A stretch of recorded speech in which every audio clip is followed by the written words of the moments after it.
Hello there, in this video I'm going to teach you how to pay your bills using the Bank of America.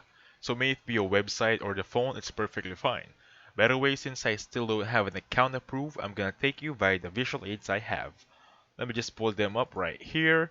So after logging into your account, make sure you click this middle button right here that says Pay.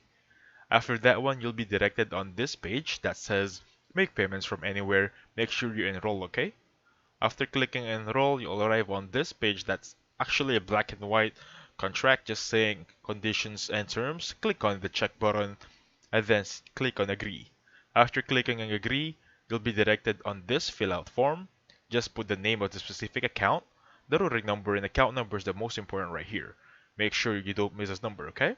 After filling this everything up, click on next, and then you've just added a bank to your Bank of America application.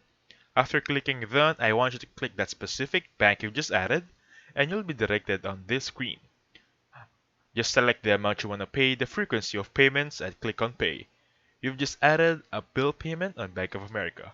So thank you so much for watching. Please hit the like button, subscribe. I'll catch you on the next one. Goodbye for now.